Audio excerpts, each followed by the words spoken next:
हमारी वर्तमान मोदी जी की सरकार बढ़िया है। देखो जरा, अभी प्रयागराज में वक्फ बोर्ड वालों ने कह दिया यहां भी हमारी भूमि है, ले लो।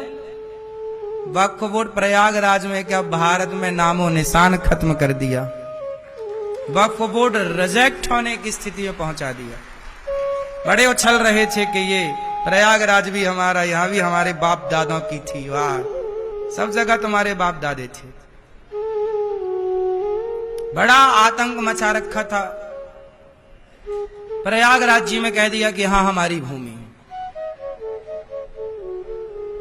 फिर क्या हुआ?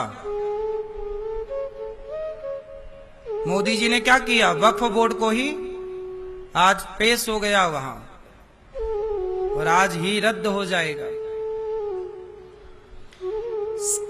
आजाद भारत में पहली बार इतना बड़ा निर्णय केंद्र सरकार ने लिया है। सबसे बड़ा निर्णय है ये,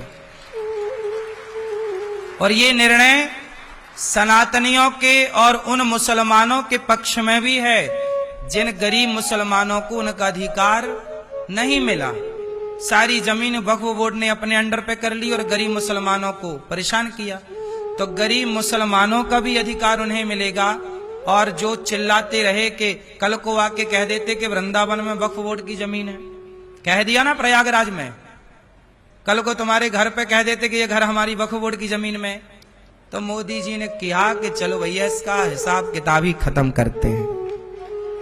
ना रहेगा बांस और उधम मचा लो, ले लो प्रयागराज।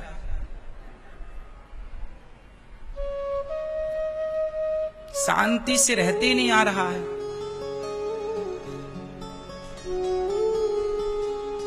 इसलिए इस देश के लिए ना मोदी जी जैसे ही नेता होने चाहिए, तब देश सुरक्षित है।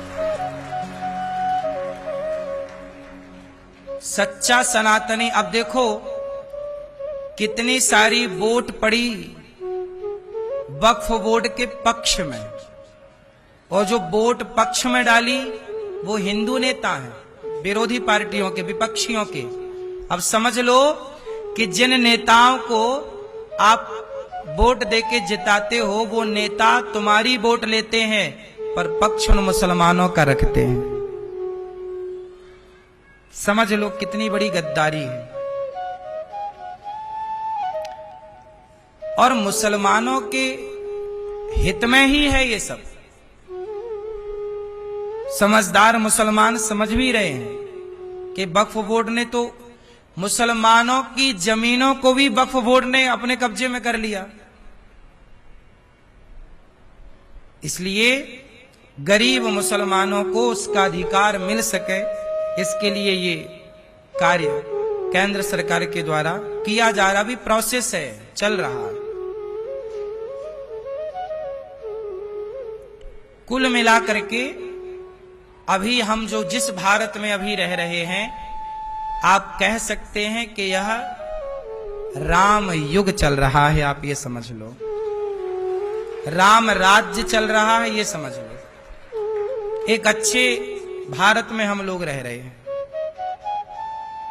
जहां हमारे देश के नेता बढ़िया सनातन पक्ष में कार्य कर रहे हैं।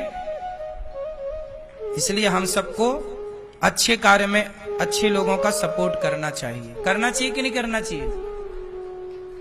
बोलो हाँ कि ना।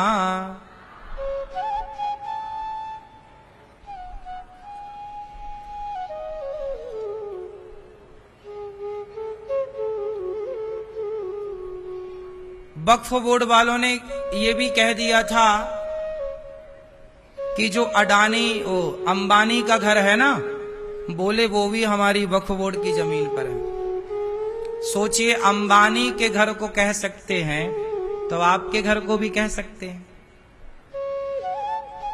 और उनके वक्फ बोर्ड में ये नियम था कि वो जो कह दें वही माना जाता था, सुनवाई किसी की नहीं। मतलब अंधेर नगरी और चौपट राजा वाली बात। टके शेर भाजी और टके शेर खाजा थी अंधेर नगरी। तो यही अंधेर नगरी को दूर किया मोदी जी ने। इसलिए हम सबके लिए जो कार्य हो रहा है, सोचिए कितना बड़ा निर्णय है ये। 400-500 साल का जो राम मंदिर का कार्य लटका था, धारा 370 और ये वक्फ बोर्ड, ये भारत के सबसे बड़े कांटे निकाल करके फेंक दिए मोदी जी ने। ये वही कांटे थे जो सारी जिंदगी आपको चुभते रहते।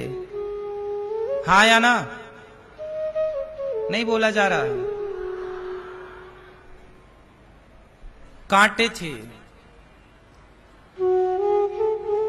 जो निकाल करके फेंक दिया मोदी जी ने। बढ़िया कार्य है। मैया मुगैम्बो खुश हुआ कि नहीं? हाँ? अच्छे कार्य करते रहो।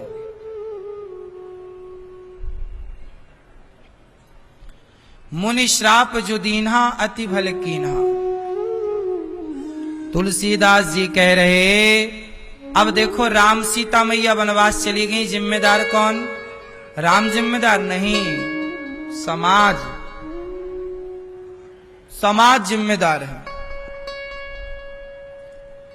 समाज कैसे जिम्मेदार? सीता मैया को वनवास भेज दिया। राम जी राजा थे और राजा का धर्म है कि वो प्रजा की बात सुने। राम जी केवल पति होते, राजा ना होते, तो राम जी सीता मैया को किसी के कहने से ना भेजते। परंतु राम जी उस समय राजा हैं और राजा का धर्म है कि वो प्रजा की बात सुने, प्रजा की बात सुने। इसलिए राम जी ने वनवास प्रजा के कहने पर, कि प्रजा कह रही है, ताकि समाज में आने वाले नेताओं को, राजाओं को मैसेज मिले कि प्रजा को परिवार से ऊपर रखिएगा।